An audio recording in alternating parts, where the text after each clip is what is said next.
Hello, Lynn. Hello. Yes, indeed, Lynn. There are many natural salt licks in Africa, all over the place. Even close to here, there's some big salt licks. But some of the bigger salt licks and most famous salt licks are the Bais in the Central African rainforests that attract forest elephants and Situnga and bongo and hogs and all that out into the open to get the minerals from there. So yes, there's salt licks all over Africa. Botswana, South Africa, Zimbabwe, Namibia, I said Botswana, Zambia, Kenya. There's always a couple in the Mara, actually. The one pride of lions we follow is called the Salt Lick Pride. They spend so much time around the Salt Lick. Actually 3 in the southern sections of the Mara Triangle.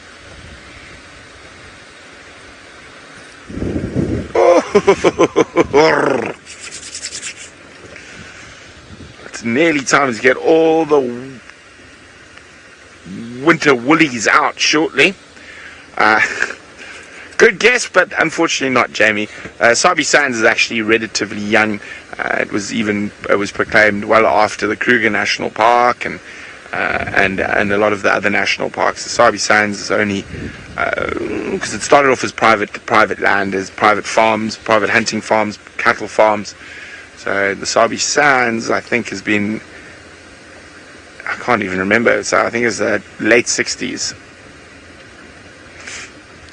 Saskia, you're getting a bit closer, but it is not Kruger. Kruger is 1900. The reserve I'm looking for is 5 years older than Kruger. It was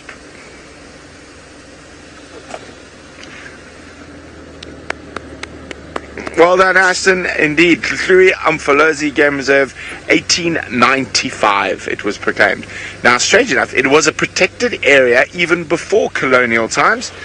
It was considered royal hunting grounds.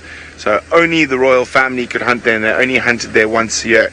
And Shaka Zulu proclaimed the areas between the White and Black Umfolozi River as royal hunting ground. If anyone was caught poaching in there, you would be put to death. So even it was protected before the colonial powers were in. So here we go. It's one of my favorite parks in Africa. I've spent some wonderful times there. Now let us think. The next game reserve question. Let's go with a bit of an easier one next.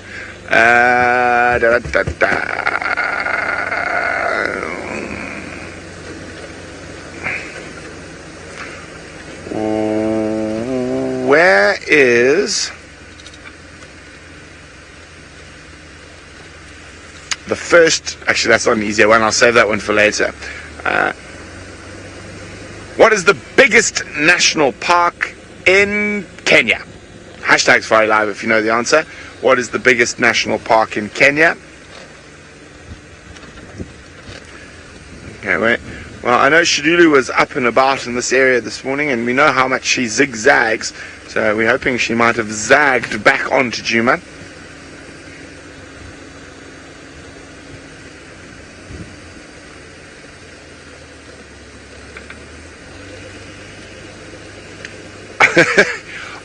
Lara Moore would like to know who the royals at the time of the founding of Tlui. I have absolutely no idea. I am not a big royal family follower. I don't understand the obsession at all. So I could not tell you. Let me just try to think. I can work it out. Who was Elizabeth's mother? Do you know? No, you sure it was Victoria? Wasn't Victoria before that? That's what I'm saying. I don't know. The one before Queen Elizabeth? They were the royals. King George, yes, well done, VMP. King George and his wife. So strange enough, when it comes to the royals and stuff like that,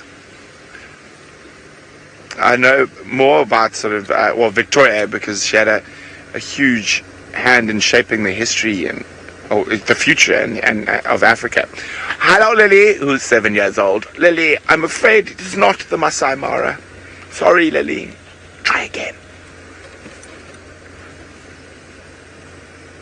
Lily. It begins with a T. There we go. So, we are, as I said, we are hoping to find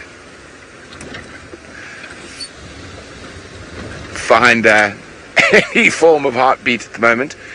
Safari Heights and many others, you are correct. It is Tsavo National Park, which compromises of both Tsavo East and West. It is by far the biggest park in Kenya. Very beautiful park. I've been there. I had a thoroughly wonderful time there. Saw some elephants, saw some giraffe, saw a leopard.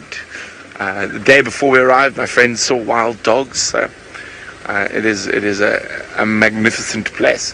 We went to visit the man-eaters of Tsavo Bridge, the railway bridge where the lions ate those human beings back when they were building the Suicide Line. The Suicide Line is the train line that ran from Mombasa all the way to Lake Victoria. Now, let us think. We're going to start off with a tough one. I think you guys are getting these answers too easily. Oh, I've got one. What animal is the national park's emblem for Gabon? Ha! That should keep you guys guessing for a bit. What animal is the national park's emblem for Gabon? It's quite a cool emblem, actually. It's always fun when you're in Fence Africa because you're in National Park, Parc du National, just the way it's written. Kirsten McLennan-Smith, it is not a platypus because the platypus is Australian. There are no platypuses in Africa, and you know that. You are just being ridiculous in my ear.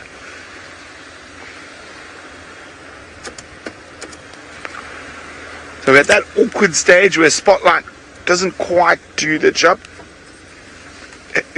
Jazz says people are Googling. I know, how can you look at yourselves in the computer screen while you do that? Cheats. Don't say me Googling, do you? I'm getting ready for the Spotlight, but as I say, it's still a little bit on the too light side for the Spotlight just yet, but I just want to make sure it's all untangled. Now I'm sure Jamesy must be nearly home because he definitely doesn't want to be out in the dark with this wind howling about. No, I don't want to be out in the dark with this wind howling, everybody. So we're walking home as fast as we can, but the darkness is coming and I don't know if we're going to make it. We should be okay, don't worry, I'm just joking, we'll be fine. Good. Well, I don't have anything of great biological significance to show you right now, so as I look I shall tell you that in Chitwa, which Brent was describing to you, is where I had my first, or one of my first encounters on foot with animals. I was a soil science student, can you believe it? Yes, at one stage of my life I was studying soil science, and the class was dispatched to Chitwa to take soil samples so that we could do a survey of the area, and we found a white rhino. It was absolutely amazing. We came across this thing, and I quickly got myself to a tree because, I didn't know what to do in those days. And the girl I was seeing at the time also got herself to a tree, and I was faced with a very real conundrum of should I climb over her and into the tree, or should I help her up and possibly risk dying myself. I'm very pleased that I did not have to make the decision, basically, because what happened was the guide we were with just went, and the rhino turned around and walked away. So that was a very pleasing ending to a potentially dreadful conundrum that I had. It's a true story.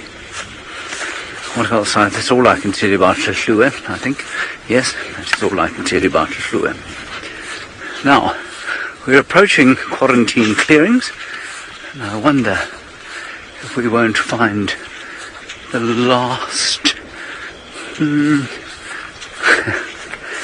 I was thinking of something entertaining to say about quarantine there, and thinking about the leopard in the last light is what I was trying to say when Saskia's question came through, and it was added to by Kirsten. She says, what is the oldest thing at Djuma in evolutionary terms? In other words, what has not evolved for the greatest amount of time?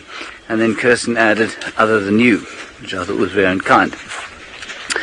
Saskia, I would say it's probably the impala. No, it's probably one of the reptiles. Mammal-wise, it is definitely one of the It's definitely the impala. They seem to be one of the oldest, and I can never remember the exact number, but they are much older than just about any other species here. Reptile-wise, crocodiles are much younger than we thought they were, so it could be the leopard tortoise or perhaps the Speke's hinge tortoise. Tree-wise, I've got absolutely no idea. I think you might find... I don't think the trees would necessarily be any older than the mammals, because both of their existence or ability to exist is driven by environmental conditions and climate. So I think you'll probably find that the suites of species that are around here are, they almost go hand in hand, if you know what I mean. But, of course, the more adaptable a species is, the more likely it is to survive catastrophic climatic events like ice ages and that sort of thing, and volcanoes. And somehow impala, probably because they can mixed feed, and because they have that amazing synchronized breeding system, I guess that's why they've lasted for as long as they have. Thing about it is, though, that if you are a specialist, a complete specialist, you can often do very well in specific conditions, but as soon as one variable changes, perhaps there's a disease that wipes out a specific kind of grass or a specific tree, your ability to survive is immediately hampered. Whereas if you are an impala, and they're numerous in the Kruger, but they're certainly not numerous on the scale of wildebeest up in East Africa, for example. But if you are a generalist like they are, or like leopards, you're going to survive and spread far further than any of the specialists, which might at some times occur in much greater numbers and then go extinct as a result of a very minor change in the ecology where you'd find them. It's a very interesting discussion, Saskia. Thank you for bringing it up. I'm most pleased and so grateful. Let's have a last look at these antelope in the dark. There they are. Marvellous. Now, if ever, of course, anyone was looking for a new host for Who Wants to Be a Millionaire, I believe that Quizmaster Brent would be their best possible choice.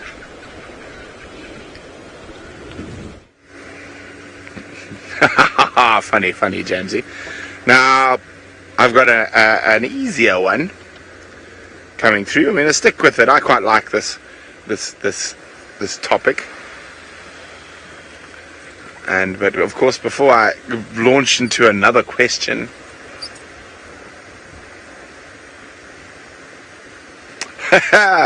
Norman, it is not a red pig or a red river hog, but that's a very good guess, because that is one of the creatures. Zach, there's no flamingos. I didn't see any flamingos in Gabon. Did they occur in Gabon? No, I don't think they occur in Gabon. Not a flamingo, Zach. Ravinda, again, two very good guesses, but no, not a gorilla or a chimpanzee. The gorilla is the emblem of the Volcanoes National Park in Rwanda. It is a gorilla. Wild Allen says a black panther. Nope, not black panther. It is an iconic forest species.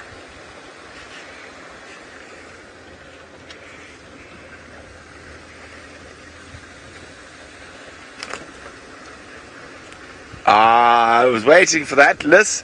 Good guess, but no, not a forest elephant. Ha ha! I have caught you.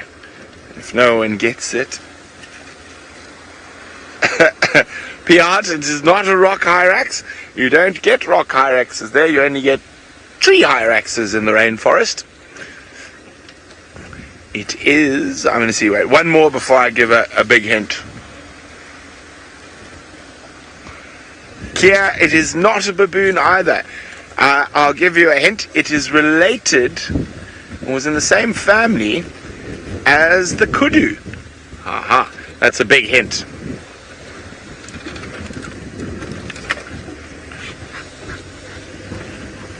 It is not an eland, Zach. There are no eland in Gabon.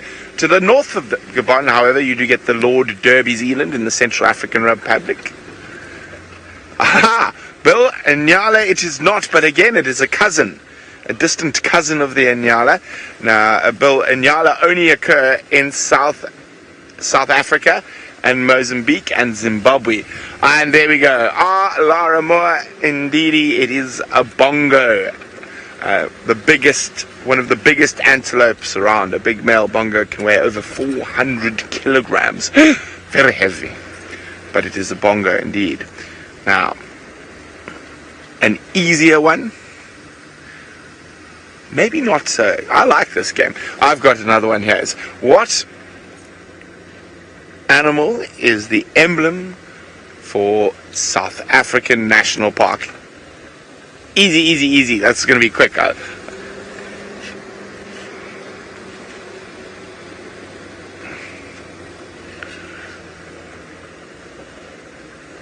Kirsten is still on about the platypus. Kirsten, you are a platypus. Vimpio IR light is on as well. There we go. We are hoping that Ishdulu might be somewhere around here. We're heading towards the gate at the moment. Or, who knows, a random lion might just pop out.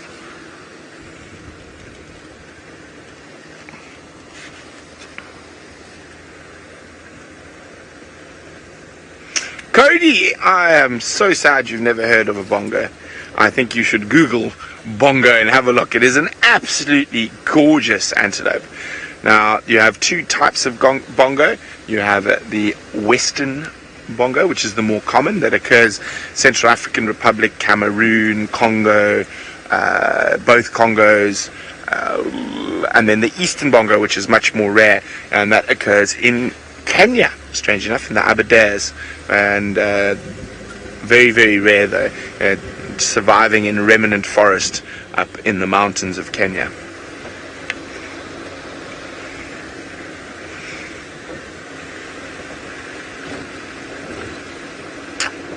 Lily! Good guess, Lily.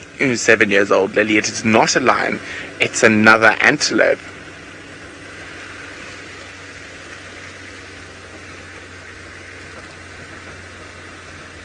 Well, Wanderer, you are spot on indeed. It is a kudu. Or more specifically, a set of kudu horns is the emblem for the South African National Parks Service.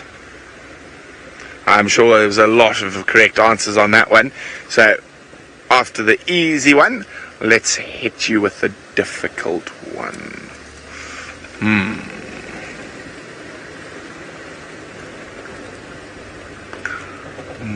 Sounds like it says you guys are having fun. I'm having a huge amount of fun as well. Should we let Vim do one? Vim, do you want to do one? No. Okay.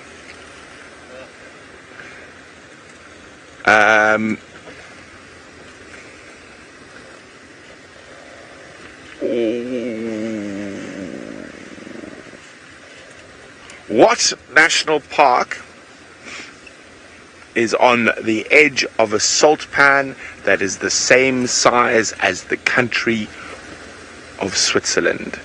What national park is on a salt pan or that is the size of Switzerland? I think that's a good one. What do you think, Vim? I think that could keep some brains turning for a bit.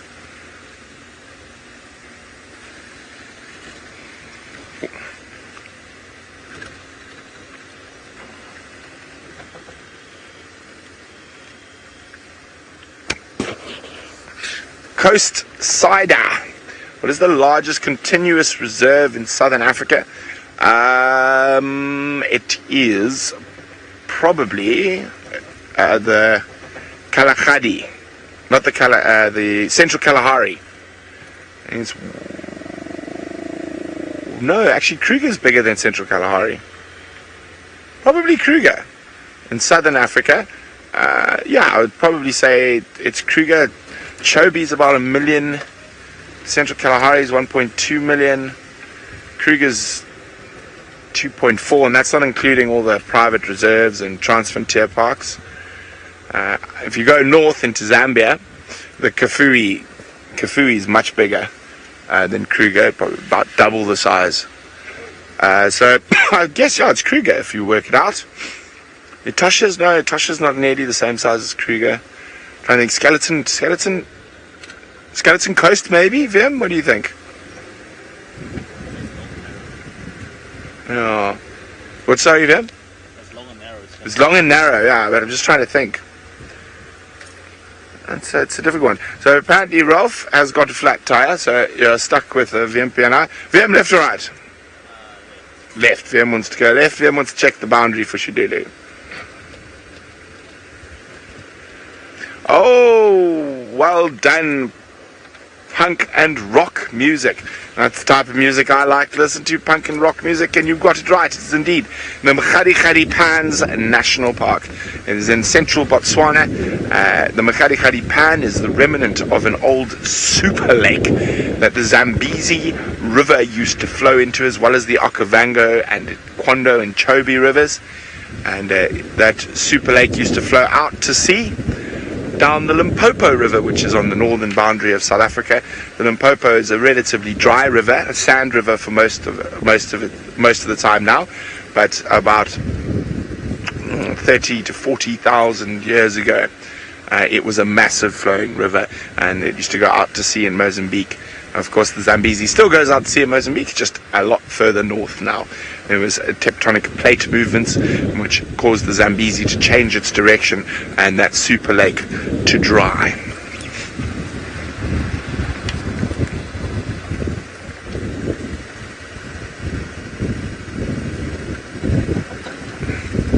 Oh, Sid's got a quiz for me. Sid, you're going to have to try a bit harder than that. Sid's question is, which capital city in Africa has a national park next to it? I know the answer, so let's see if you guys can get it. So, before I give it away, have a crack at Sid's quiz. See if you can tell which national park in which national park sits right on the edge of the capital city. I've seen some incredible photographs. There's incredible photographs of it with lions and the city sort of sky behind with the tall buildings from downtown. Not going to say it just yet.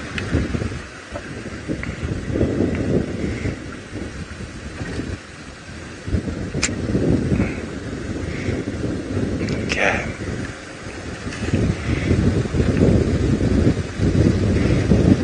Leah, it is not Chobe National Park.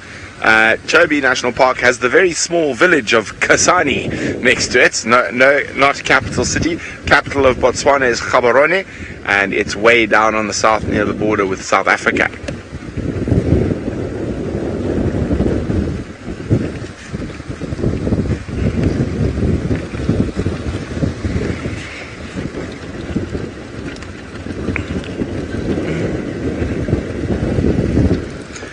Carol, unless you are correct, it is Nairobi National Park in Kenya. And you actually, as you land, you drive past it. It's right near the airport as well. Nairobi National Park. Got pretty much everything. Rhinos, lions, leopards, hyenas, just no elephants. Now I'm trying to think of some good questions now. Okay. This one's a... Well, actually, there's another national park that is next to a capital city. It's Table Mountain National Park. I forgot about that, is Cape Town is one of South Africa's capitals. South Africa has 3 capitals. For those of you who didn't know, it's unusual, yes, but that's no point. We like to be different when the world is full of normal. It has 3 capitals. We have Pretoria, which is the administrative. Cape Town is the parliamentary, and Bloemfontein is the judicial. So I suppose you could say it is one of the capital cities of South Africa, and Table Mountain National Park is right next to it. So there we go. That's 2 that I can think of. I'm just trying to think now if I can think of another one that's got a national park right next to it. But, well, I think I've spotted some eyes.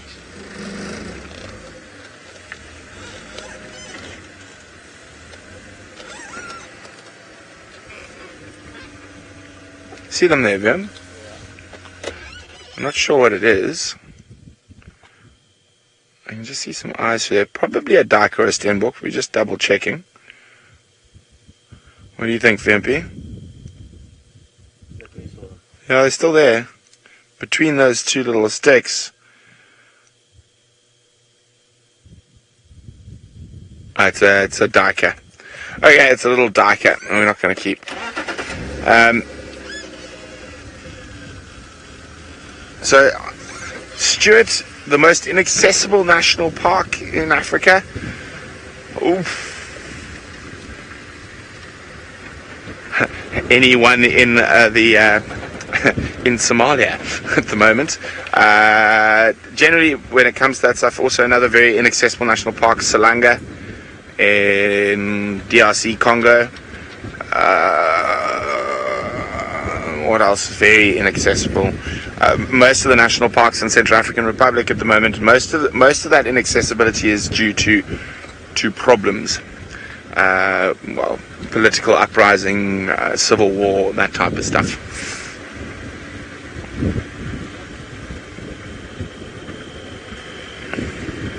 Well, I had to change the tyre before drive.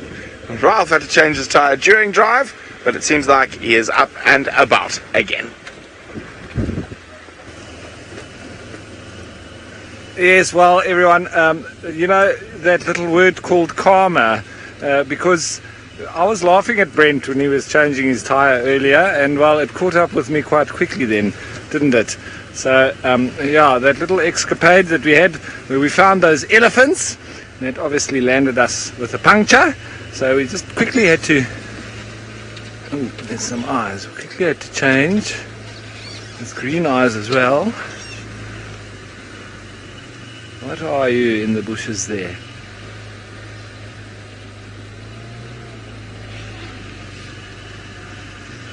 What are you?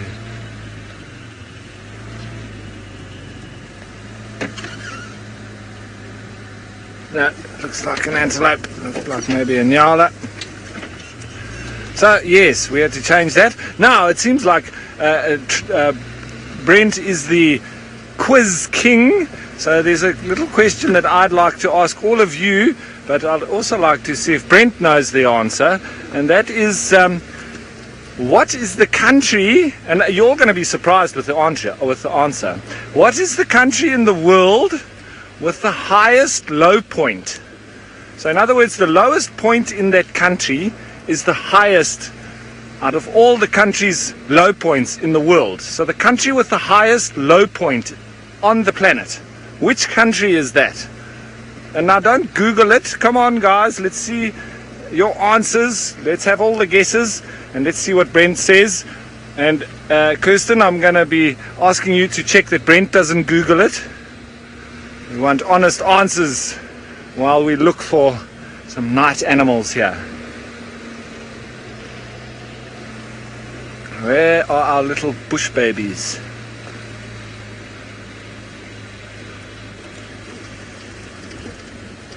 Now, some you, there are some animals that never sleep. I would say, like impala, they rest, but they never sleep. Similar with giraffe, also very nervous. They pretty much never sleep as well. There's a little bit of resting going on, but they are so nervous that they don't sleep. And what's an animal that doesn't have any eyelids? That's an animal that will never sleep, and that's fish. Fish don't have any eyelids, so they can't even close their eyes. But I think there are some sharks that do sort of rest as well, where it seems like they're pretty much asleep, but they don't have any eyelids, so they can't close their eye, so they'd have to be sleeping with their eyes open. And the kinds of fish that we get here in these little pans, mostly tilapia.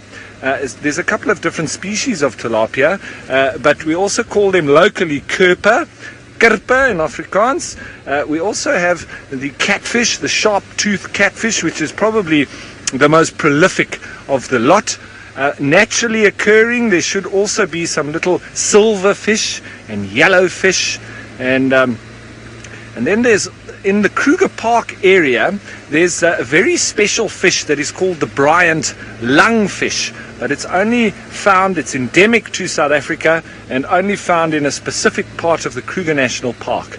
And a very specific little fish that is, it's actually got lungs, which is very unusual for a fish. So it can't stay underwater, it actually has to come up and breathe, and you don't find them anywhere else in the world, which is quite fascinating. But other animals that never sleep, I'm trying to think. All right, are there any answers that we've got for the quiz?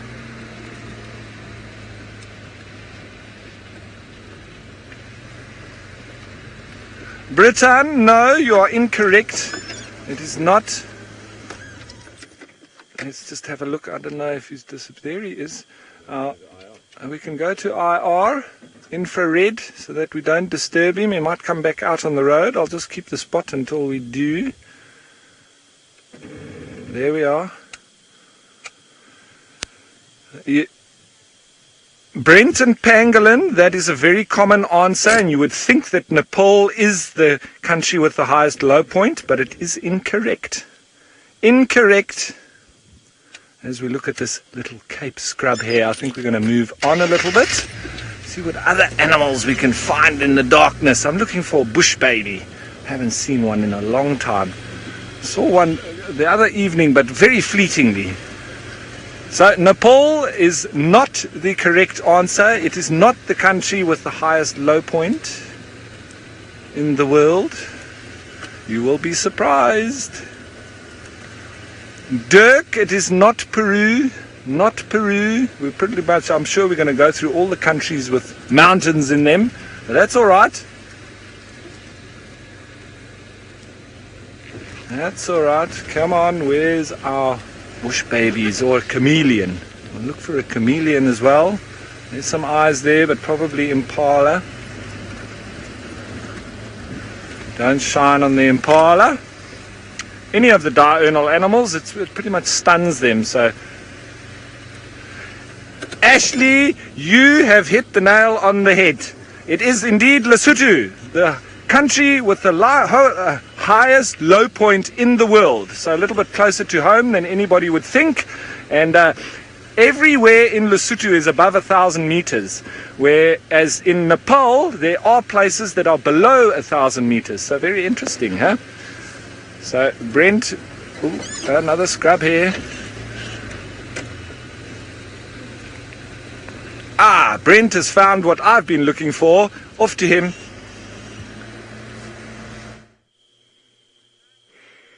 There you go. Hello, little chameleon sitting on the edge of the branch. As you can see, we are looking at it in infrared. Not very far from where I spotted a chameleon the other night. Just on the other side of the road, in fact. And you can see how those eyes can work independently of each other, giving them incredible vision, or peripheral vision. There we go. See the wind still blowing.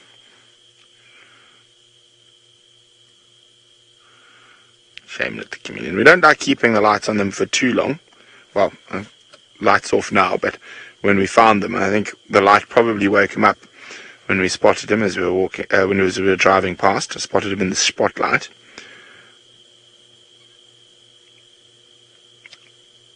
They are such cool creatures, chameleons. Now, since we've got chameleons here, a chameleon, should I say, I got a question. Which country has the most chameleon species in the world? Hashtag Safari Live if you know the answer. Which country has the most chameleon species in the world? It's really quiet tonight. There's a few insects out. Oh, look, there's a spider. There's a spider. Is it a spider or an ant? It's an ant. Look at that. Looks like a polyrhynchus ant. Now, chameleons don't have the best night vision, so I'm wondering if he's going to be able to eat it. Well, he might not eat it. Those ants often have nasty stuff inside it. That was very cool. I love watching their eyes. Here comes another ant.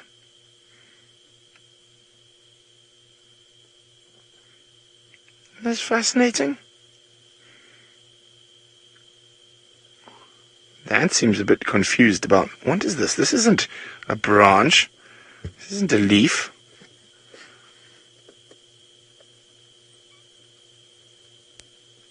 Oh, off the ant goes.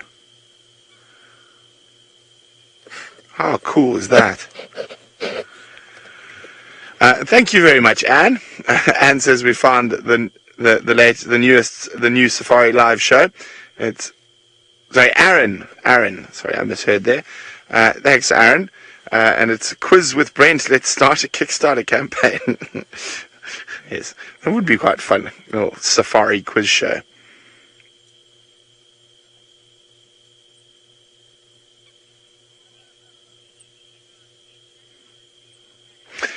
It sounds like it was too easy for everyone. Thomas was the first, apparently, but lots of people got it. You are spot on, correct. Madagascar. Okay, Madagascar. What country in the world has the second most chameleon species? Ha! That one's going to be a bit tougher. Hashtag Safari Live if you know the answer.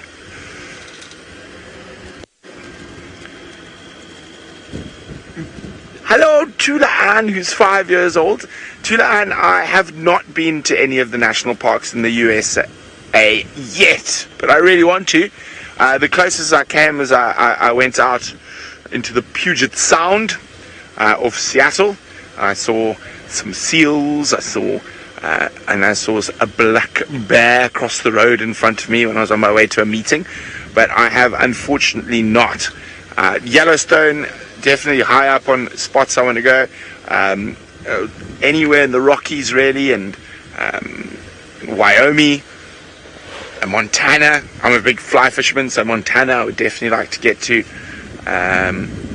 I've driven through one of the national parks in the States, but I was on a highway. I went down Alligator Alley in Florida through the Everglades National Park, and I saw me a few alligators. I did. The guy I was traveling with from New York, he was getting quite annoyed. He was like, alligator, stop! And he wouldn't. No, we're not stopping. We're going to be late for a meeting.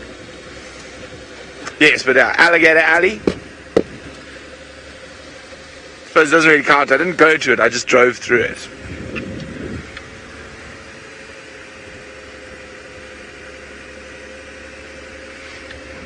Gala, it is not South America. It is not South America. It is in Africa. The country that has the second most chameleon species in the world. Kia, it is not South Africa. We actually don't have a very diverse chameleon family. We've got obviously the flat-necked overmost, and then I know James was chatting about the Cape Floral Kingdom. There's some dwarf chameleon species in and around there, but no, we don't actually have that many chameleon species. I don't think we even have 10 different ones. Now, strange enough, in my travels, Christine, it is not Zimbabwe. Strange enough, in my travels, I'm not going to give it away too much. I met some Harvard students who were studying those chameleons, and they actually had a collection. They had collected specimens, and I mean, these guys had 500 or 600 preserved chameleons that they were busy getting ready to ship back to the States for further study. So it's a country with quite a few remnant spots of forests and stuff like that. So you've got quite a lot of speciation happening on mountains that are quite close to each other, but they're isolated. So what started off as the same species there now has turned into 3 or 4 or 5 different species. It's very, very interesting. Same's happened with the snakes and the birds.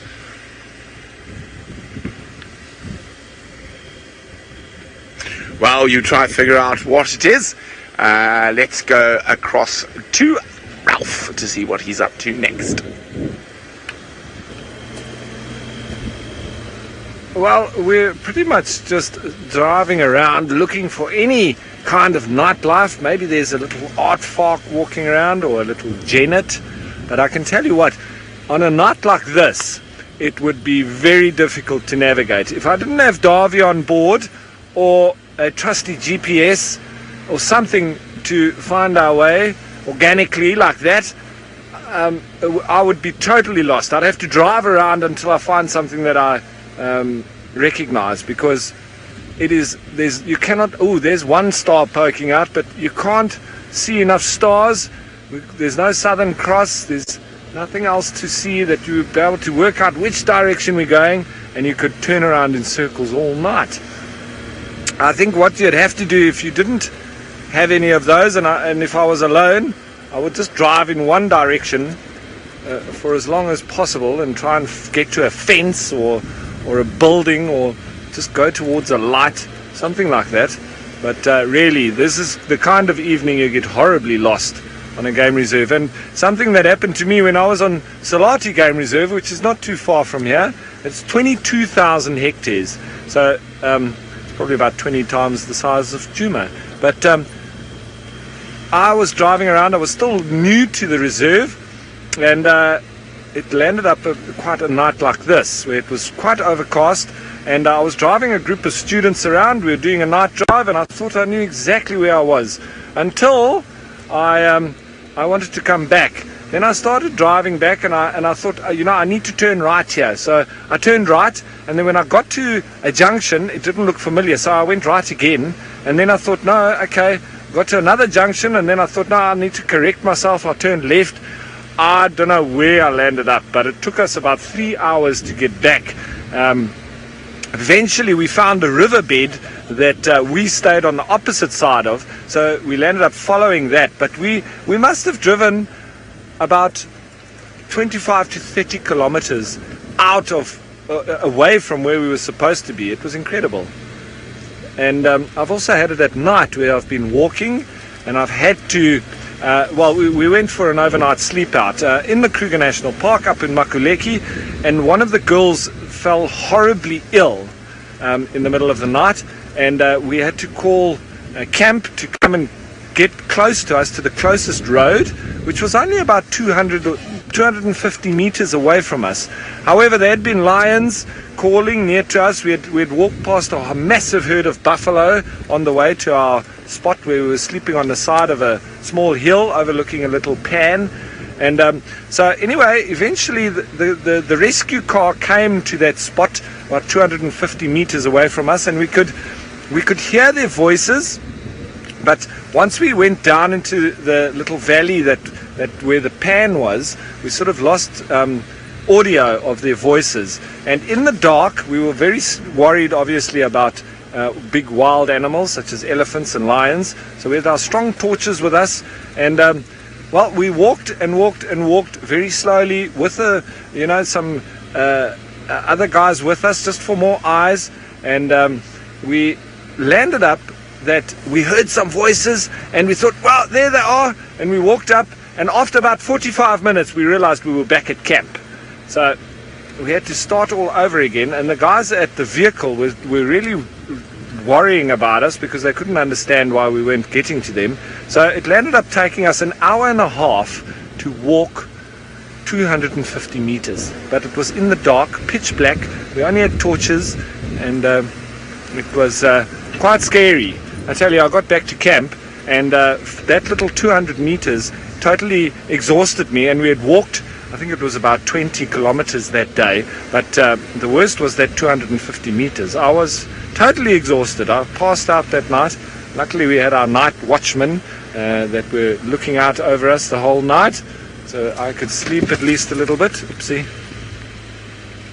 And in the morning we then headed back to camp, and we then looked at the 250 meters that we had walked around in circles, and Davy just pointing me in the right direction here. You see, I would have gone left there, sorry, there's a hole, and I would have got us nicely lost again. Where are you, Jennets and Art? Oh, there's a scrub here, another one.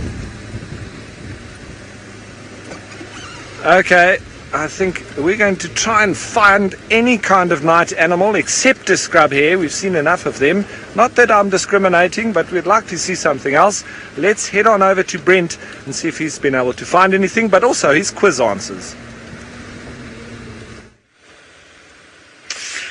I'm hoping for some bush babies along Zoe's Road. Often see them here, but alas, no luck just yet.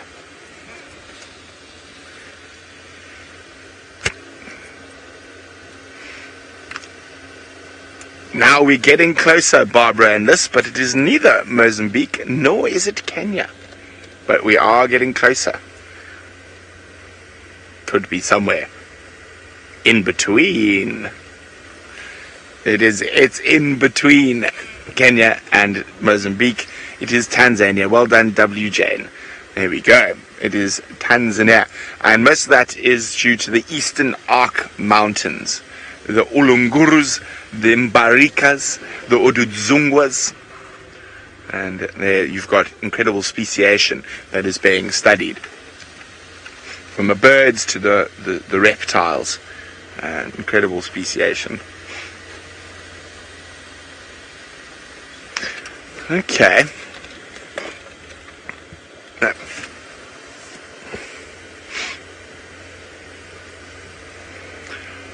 hello, Helmet. Indeed, there are ancient ruins in the Kruger National Park. They are right up in the north of the park. I'm just trying to remember what their proper name is now. I'll remember in a second. But yes, so on the Luvuvu River, in the Pufuri area of the park, there is an ancient walled city that was more than likely, it's from the same era of the walled cities of Mapingubwe and Great Zimbabwe, a trade outpost on the river, meeting the traders, specifically the Arab traders that would have been coming up the Limpopo River from the coast of Mozambique. So yes, there are ancient ruins in the Kruger up in the north, and very, very, very beautiful. I've been there. It's surrounded by baobabs.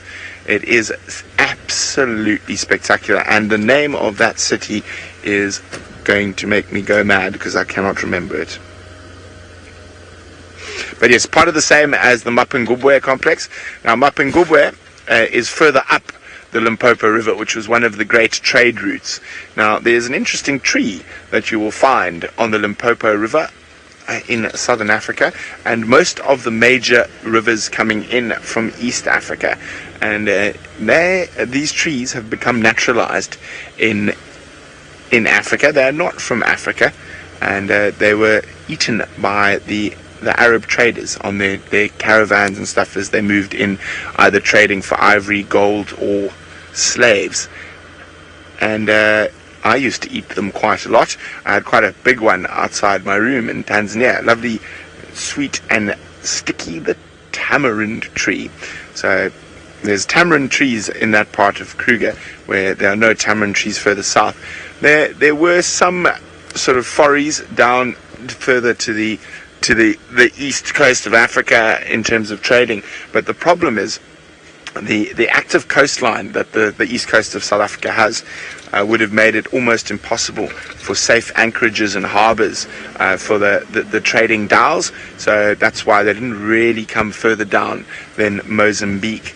And you will also notice from a historical point of view, you have very, in terms of the tribes of South Africa, you have no ocean-going tribes and who used to use and utilize the sea, but you move slightly north into Mozambique, and the tribes there have been utilizing the sea for thousands of years. And that is basically just due to how active the South African coastline is. You get very big waves and very big tides, and it would have made it very difficult for primitive people to utilize the sea from a boat point of view. However, just a little bit north, the sea is much calmer. So with quite a lot of these big harbors, in terms of natural harbors, in terms of river mouths and things like that. So you have a lot more of an ocean culture further up the coast than you do down in South Africa, where we have a really rough tides, a rough coastline, big waves. I've always found that type of stuff fascinating. Now, of course, Mapungubwe is most famous for the golden rhino that they found there. Now, it's still going to drive me absolutely nuts that I can't remember the name of this other city. I normally never forget stuff like that. Oh, it will come to me, I hope. Oh man, it's just really driving me nuts. But it is. I always find it fascinating if you look at that type of stuff, and really interesting. Also, there wasn't a need.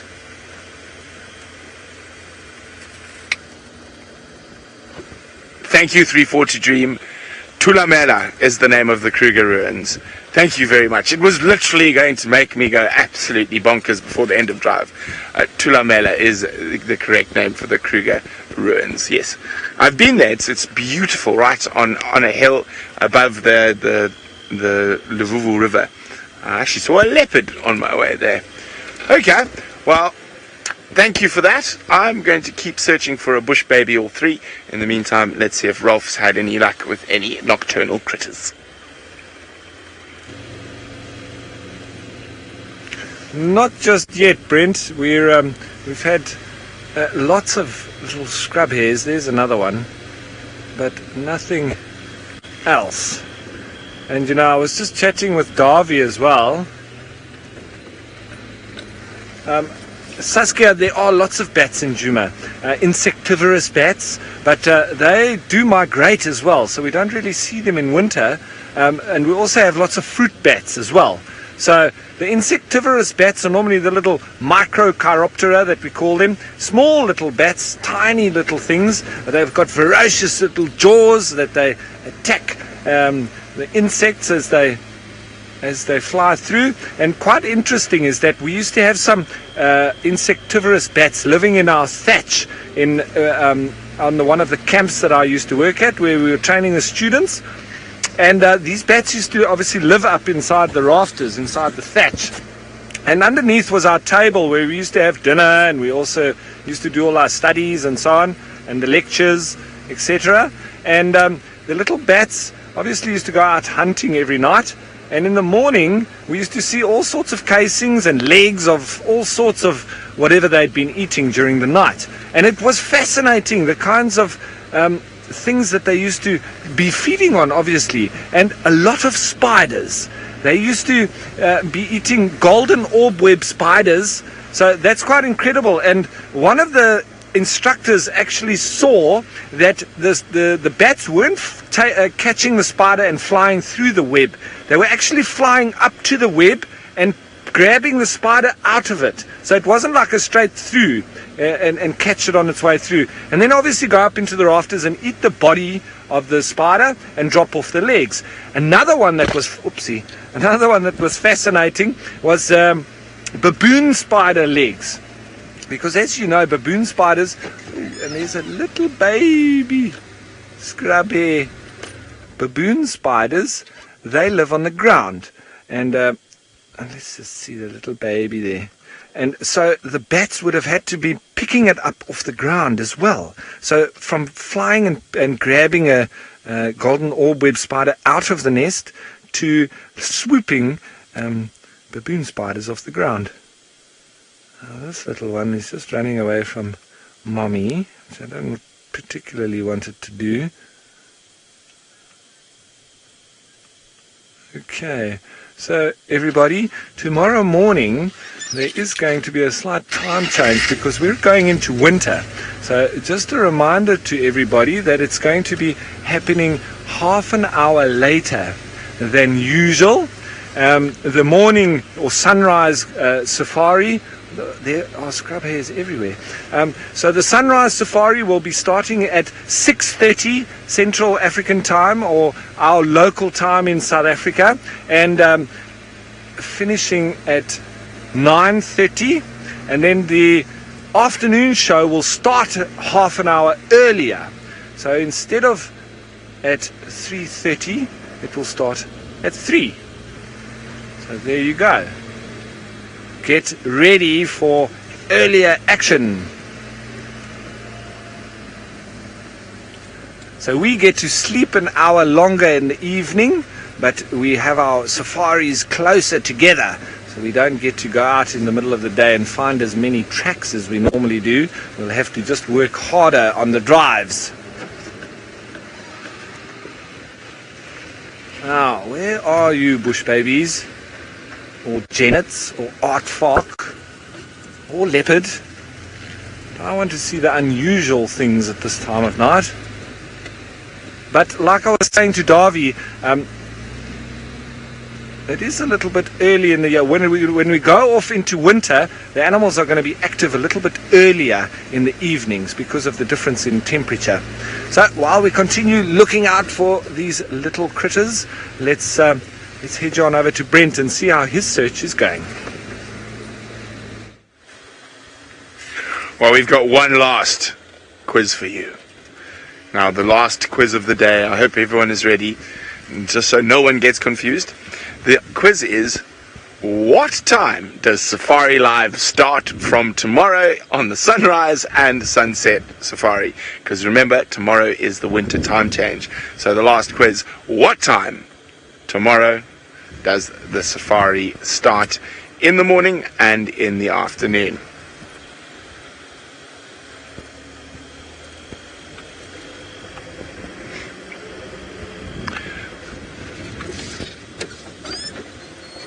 Now, yes, there are lots of marine reserves in Africa, all over Africa, South Africa, East Africa, Central Gabon, Congo. There are a lot of marine reserves in Africa. We've got marine reserves all over the place. Okay, let's just... I was hoping to find a snake tonight. Sometimes, after a cold day, you can find them sitting up in these different things. Well done, Ravinda. Well done. Yes, it is 6:30. So, yes, that is correct, 6:30. Now, remember that from tomorrow we will be going out half an hour later in the morning. So, we will be going out at 6:30, not 6 a.m. Central African time. And in the afternoon we'll be going out half an hour earlier, which means we'll be going out at 3 p.m. Central African time. So we'll be starting at 3 p.m. Central African time on the sunset safari, and 6:30 a.m. Central African time on the sunrise safari. Now we've got the jokesters coming out. Origin says, when the sun rises. Indeed, yes. The sun rises every morning, Origin. Well, if it didn't, we'd be in a lot of trouble. But it has been, it's been lots of fun. I've really enjoyed the quiz game this afternoon. Unfortunately, the animals weren't as forthcoming as we would have liked, so we didn't get to see any of our favourite cat characters, but I'm sure we'll catch up with them in the week. And the wild dogs continue to elude me, but I've got a feeling this is the week that I'm going to get to play with some puppies. So fingers crossed, maybe it'll be tomorrow morning on Sunrise Safari. That would be wonderful. Now, it's going to be an absolute blast. It's quite chilly. I'm ready for my dinner and another early night, so I can get out at 6:30 tomorrow morning to take you on a safari here in Africa. And who knows, maybe Thandi and Kalamba will be about, or the dogs. But from all of us here at Safari Live, bon nuit, adieu, good night, till tomorrow.